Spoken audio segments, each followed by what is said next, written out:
लीजिए सुनिए आचार्य चतुर्सेन शास्त्री के लिखे उपन्यास बगुला के पंख का भाग 33 मेरी यानी समीर गोस्वामी की आवाज में।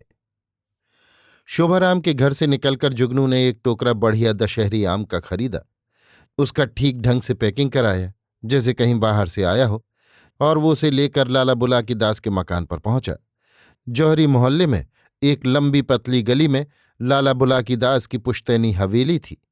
गली जरूर तंग और पतली थी, परंतु मकान पुख्ता पत्थर का बना था। भीतर खुला सा सहन था। छोटी सी फुलवारी भी सहन में लगी थी। जुगनू जानता था कि इस वक्त लाला बुलाकी दास घर पर नहीं होते। उसने टोकरा नौकर के हाथ भीतर भिजवा दिया। जबानी संदेश दिया, मालकिन को मुंशी जगन प्रसाद का प्रणाम कहना। ये आम लखनऊ से आए थे, कृपा कर स्वीकार करें। नौकर ने भीतर से लौटकर बैठक खाना खोल दिया और कहा, आप जरा बैठिए। जुगनू को बैठाकर वो भीतर चला गया और एक चांदी की तश्तरी में दाल मोठ और पिस्ते की बर्फी लेकर तथा चांदी के गिलास में बर्फ का पानी लेकर हाजिर हुआ।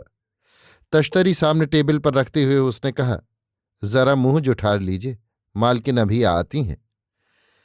इसकी क्या जरूरत थी, जुगनू ने हंसते हुए कहा, और एक पुश्तैनी रईस की तरह सोफे पर बैठकर लखनवी नफासत से नाश्ता करने लगा। नाश्ता खत्म होने पर नौकर चांदी की तश्तरी में पान दे गया। सिगरेट का डिब्बा पास रख गया। इसके बाद ही मालकिन ने बैठक में प्रवेश किया। हल्की आसमानी साड़ी, मुस्कुराता चेहरा, भरा हुआ गुदगुदा शरीर, गोरा रंग, बड़ी बड़ी नशीली आंखें, गले में मोतियों की एक लड़, कान में हीरे के टॉप्स, होठों पर पान की लकीर, सुडौल दांत और टेढ़ी मांग में सिंदूर की लकीर। उम्र कोई 32 साल। आपने बड़ी जहमत उठाई, क्या जरूरत थी भला इतनी तकलीफ करने की?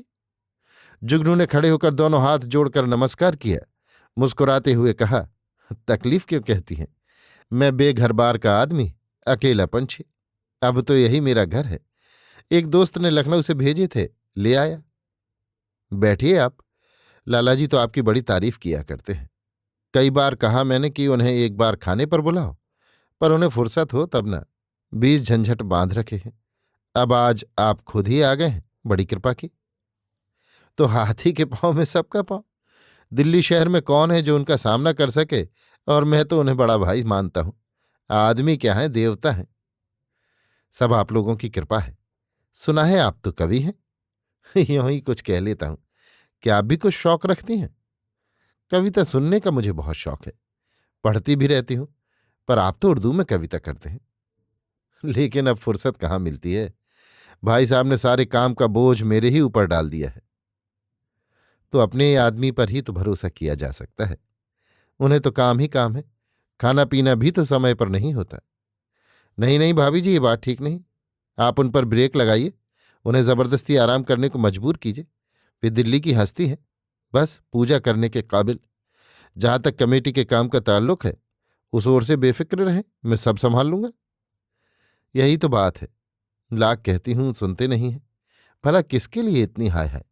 अकेले दम, न लड़का न बच्चा, पर अपने शरीर को देखते नहीं। मैं तो देख देख कर घुली जा रही हूं।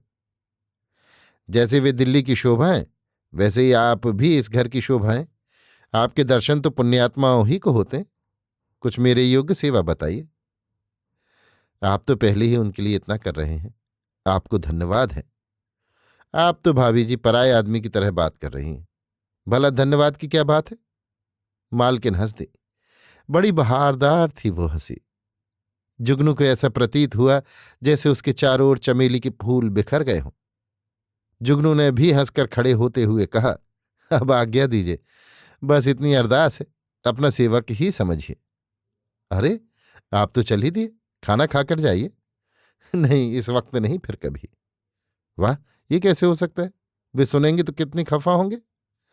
बस माफी मांग लीजिएगा मेरी तरफ से, मैं फिर हाजिर होऊंगा। तो इस इतवार को रही। जैसी आज्ञा। नमस्ते। नमस्ते। अभी आप सुन रहे थे आचार्य चतुर्सेन शास्त्री के लिखे उपन्यास बगुला के पंख का भाग 33 मेरी यानी समीर गोस्वामी की आवाज में।